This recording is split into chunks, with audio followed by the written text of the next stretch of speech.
नमस्कार दोस्तों, राधे राधे। स्वागत है आपका देवलोक कहानी चैनल में। आज हम आपको बताएंगे गंगा स्नान के बारे में। बिना श्रद्धा और विश्वास के गंगा स्नान प्रेरक कहानी। एक समय शिव जी महाराज पार्वती के साथ हरिद्वार में घूम रहे थे।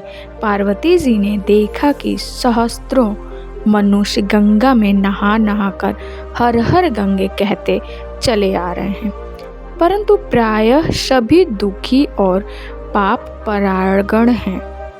तब पार्वती जी ने बड़े आश्चर्य से शिव जी से पूछा कि हे देव, गंगा में इतनी बार स्नान करने पर भी इनके पाप और दुखों का नाश क्यों नहीं हुआ?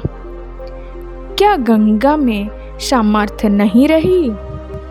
तब शिव जी ने कहा, प्रिय, गंगा में तो वही सामर्थ्य है, परंतु इन लोगों ने पाप निवासिनी गंगा में स्नान ही नहीं किया है, तब इन्हें लाभ कैसे होगा?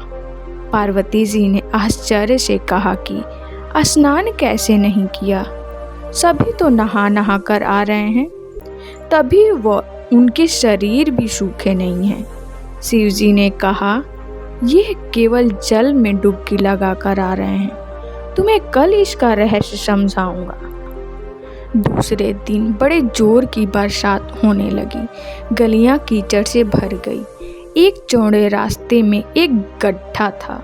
चारों ओर लपटीला कीचड़ भरा था।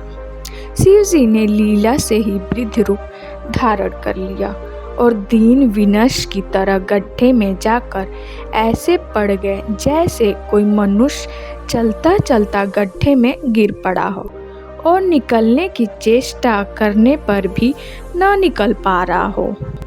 पार्वती जी को उन्होंने यह समझाया, गड्ढे के पास बैठा दिया कि देखो, तुम लोगों को सुना सुना कर यूं पुकारती रहो कि मेरे वृद्ध पति अकस्मात गड्ढे में गिर पड़े हैं। कोई पुण्य आत्मा इन्हें निकाल कर इनके प्राण बचाए और मुझे असहाय की सहायता करे।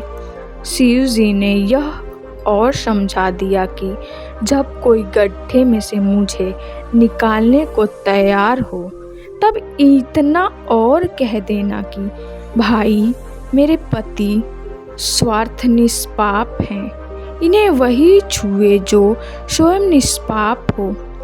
यदि आप निष्पाप हैं तो इनके हाथ लगाएंगे, नहीं तो हाथ लगाते ही आप भस्म हो जाएंगे।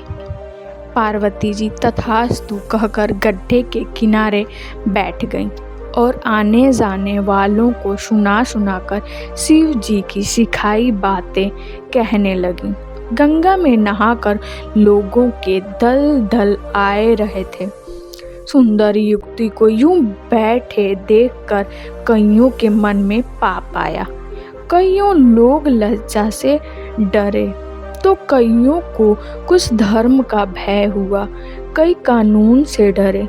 कुछ लोगों ने तो पार्वती जी को यह भी सुना दिया कि मरने दे बूढ़े को, क्यों उसके लिए रोती है।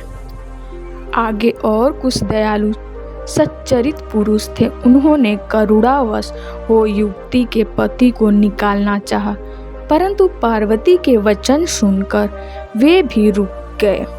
उन्होंने सोचा कि हम गंगा में नहाकर आए हैं तो क्या हुआ, पापी तो हैं ही, कहीं होम करते हाथ न जल जाए। बूढ़े को निकालने जाकर इस स्त्री के कथानुसार हम स्वयं भस्म न हो जाएं। किसी का साहस नहीं हुआ। सैकड़ों आए, सैकड़ों ने पूछा और चले गए। संध्या हो चली। शिव जी ने कहा, पार्वती जी, देखा, आया कोई सच्चे हृदय से गंगा में नहाने वाला। थोड़ी देर बाद एक जवान हाथ में लोटा लिए हर हर गंगे करता हुआ निकला। पार्वती जी ने उसे भी वही बात कही। युवक का हृदय करुणा से भर आया। उसने शिव जी को निकालने की तैयारी की। पार्वती जी ने रोक कर कहा कि भाई, यदि तुम स्वार्थ निष्पाप नहीं होंगे तो मेरे पति को छूते ही जल जाओगे। उसने उसी समय बिना किसी संकोच के दृढ़ निश्चय के साथ पार्वती जी से कहा, माता, मेरे निष्पाप होने में तुझे संदेश क्यों होता है? देखती नहीं मैं अभी गंगा नहाकर आया हूँ। भला गंगा में गोता लगाने के बाद भी कभी पाप रहते हैं? तेरे पति को निकालता हूँ। युवक ने लपक कर बुढ़े को ऊपर उठा लिया। शिव पार्वती ने उसे अधिकारी समझकर अपना असली रूप प्रकट कर उसे दर्शन देकर कृतार्थ किया। शिव जी ने पार्वती से कहा कि इतने लोगों में से इस एक ने ही गंगा स्नान किया है। इसी दृष्टांत के अनुसार जो लोग बिना श्रद्धा और विश्वास के केवल दबंग के लिए गंगा स्नान करते हैं, उन्हें वास्तविक फल नहीं मिलता। परंतु इसका यह मतलब नहीं कि गंगा स्नान व्यर्थ जाता है। गंगा स्नान का बहुत पुण्य भी है। दोस्तों, यह शिव जी से और पार्वती जी से जुड़ी कहानी आपको अच्छी लगी हो तो वीडियो को लाइक करें, चैनल को सब्सक्राइब करें, कमेंट में ओम नमः शिवाय ज़रूर लिखें।